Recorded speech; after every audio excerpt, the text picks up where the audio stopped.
Have you ever watched someone walk into a room and the air changes? People pause. They notice. You don't even need a spotlight. Just their gaze shifts.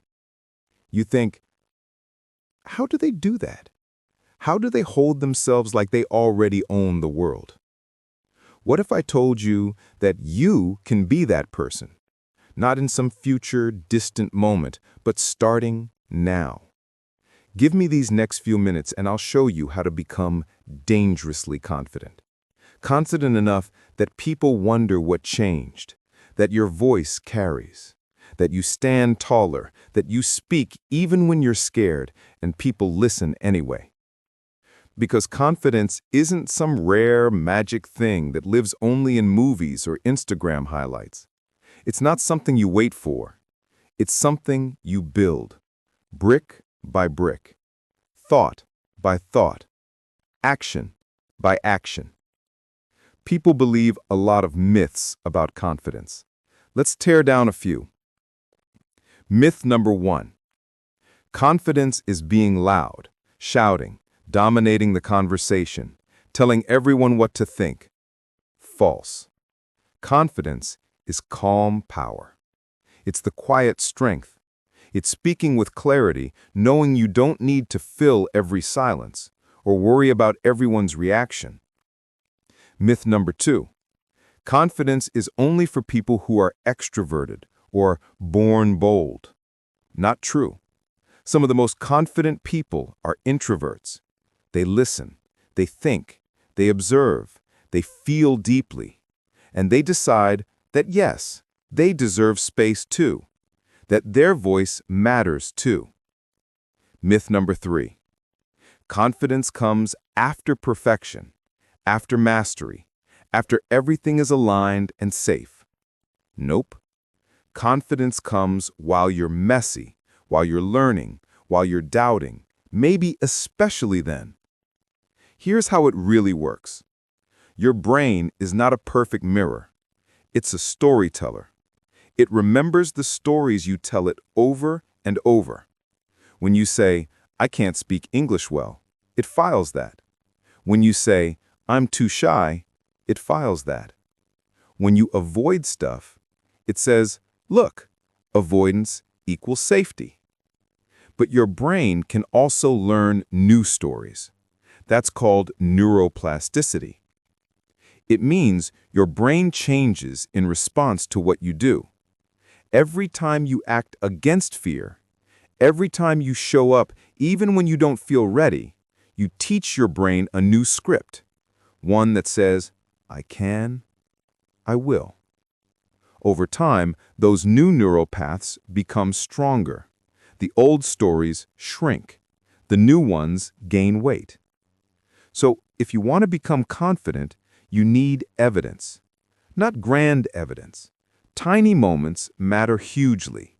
A smile, a stray laugh, a conversation, a sentence you didn't think you'd say, a correction, a mistake. These are proof to yourself that you are capable. And confidence feeds on proof. Let's build a framework. I call it the 3 pillars of dangerous confidence. These are the things you need to practice regularly. If you do, you will feel a shift. Not because someone else changed, but because you changed. Pillar 1, self-ownership. Take responsibility for how you feel, how you behave, what you think. Stop blaming external things as the source of your doubts. Yes, environment matters. Yes, people's opinions matter to a degree. But the measure of your confidence is how much you own your story, your strengths, your weaknesses, your fears.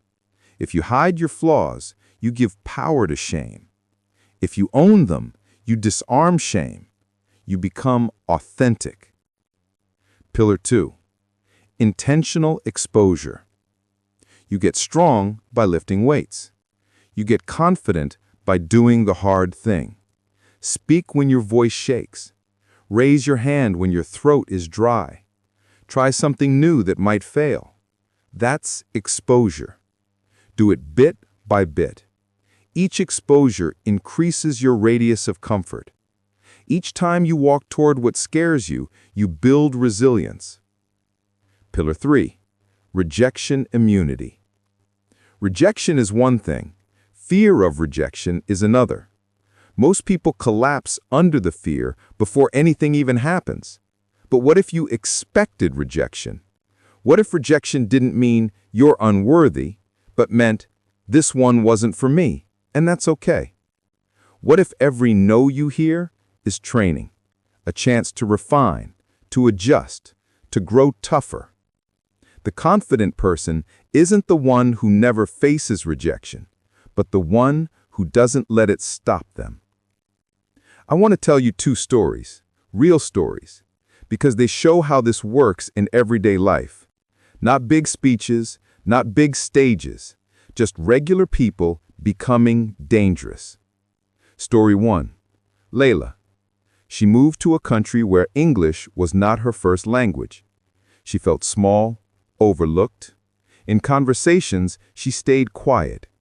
If someone asked a question, she'd let someone else answer. One day she decided, I'll speak up, even if I make mistakes. She started by answering simple questions in class. Then she volunteered to lead a small group discussion. Then she made videos for an assignment. Her voice cracked. She messaged back saying she was afraid, but she kept going. 6 months later, she was mentoring others in English, helping them speak. People told her, "You are so confident." She looked back, saw the scars, the missteps, and realized that was her path. Story 2. Jay. He had a good job, good friends, but whenever it came to singing in public, karaoke, events, he froze, always said no. He wanted to, but felt embarrassed. One night his friends said, "Just one song, we'll cheer." He said yes. His voice shook. He flubbed lyrics. Some people laughed. He wanted the floor to swallow him. And then something weird happened. When he finished, people clapped. And someone in the crowd said, "That took guts, man." And inside, a little voice said, "Maybe I am braver than I thought." So he kept going. Then he sang in small events, then larger events. And now he leads karaoke nights. And it's not the platform that changed, it's how he sees himself. Now, for the parts that really matter for you, especially if you're learning English or growing in some new skill or stepping into something unfamiliar. Because confidence in those zones is messier, more vulnerable, but also more powerful. If you learn English, don't wait till grammar is perfect, don't wait till accent is just right. Speak aloud, even when it's imperfect, even when you stumble, because practice is context. Each word you struggle with is a bridge toward fluency. Use small rituals. For example, in the morning, pick one sentence you will speak out loud to someone or record. Doesn't matter who, doesn't matter how perfect, just speak. Celebrate the weirdness. Those weird pronunciations, those odd mistakes, they're yours. They're part of your voice. Owning them is owning your confidence. Surround yourself with people who hear you, not just who listen, but who validate, even with correction, but who say, "Thank you for trying." Not everyone will support you, and that's okay. You don't need entire rooms cheering. You need a few lights illuminating. Let's talk about mindset shifts, because information alone won't change you unless your mind shifts how it sees things. Mindset shift number 1. Fear is a GPS, not a barrier. When you feel the buzz of fear, that's not a signal to stop. It's a signal you're on the edge of something important. Follow it. Learn from it. Let it guide you. Shift 2. Small victories matter more than big leaps. A one-sentence question in a meeting might feel tiny, but that tiny moment ripples. It changes your story. It changes your identity. One more than zero. One step more than none. Shift 3. Imperfection is a stage, not a shame. Everyone you admire has stammered, has failed, has messed up. The difference is they didn't let those failures erase them. They used them. They showed up again. Shift 4. Consistency beats intensity. A loud roar once in a while might feel good, but a steady daily drip, tiny acts of courage, builds real confidence. A question asked, a challenge faced, a no said. These daily drops fill up a bucket over time. Here are some actionable practices you can start immediately. Choose a few, do them, track them, reflect. Daily affirmation. In front of the mirror or in your mind, say, "Today I lead with confidence." Or pick something personal. "My words matter." "I deserve attention." Say it before you begin your day. One speak up moment. Force yourself to speak up once a day. Could be small. Ask a question. Share your opinion. Compliment someone. Record yourself. Use your phone. Speak about something you care about for a minute.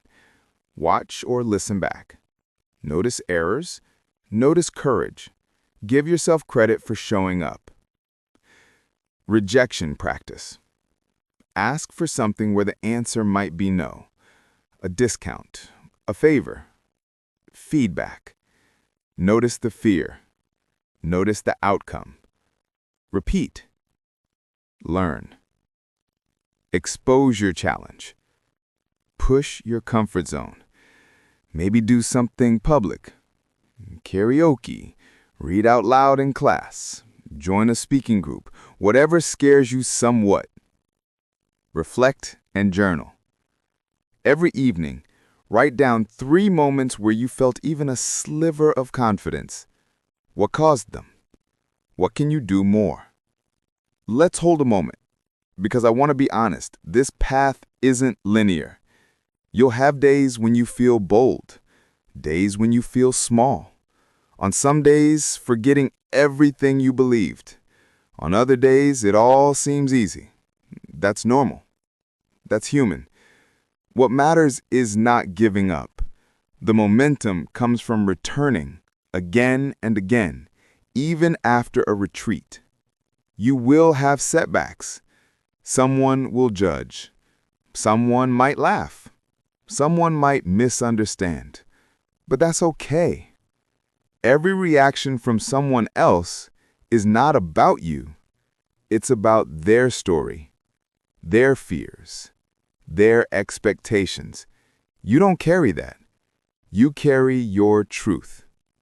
So here is your decision moment. Choose you, right now. Choose that version of yourself who believes she can. Choose the one who speaks up. Choose the one who acts. Don't wait for perfect timing. Don't wait for everyone else to approve. Don't wait for every fear to disappear. Just do one thing. Speak one sentence. Share one idea. Raise your hand. Walk into that room. Smile at someone you don't know. Tell someone thank you. Be visible. Because the person who shows up imperfectly is more powerful than the person who plans to show up perfectly and never does. When people ask, "How did you get so confident?" you'll say, "I just kept going, one moment at a time." And remember this, confidence doesn't need an audience. It doesn't need a crown. It just needs you to decide. You can be dangerously confident. You already have everything you need because everything you need is inside you. Your courage, your story, your voice. Go. Let them see you. Let them hear you. Let them feel you. If this message found you, if it shifted something even a little, then stick around. Subscribe. because I'll be sharing more daily tools, more stories, more moments that fuel you every week. You deserve this confidence. Not later, now. You're ready.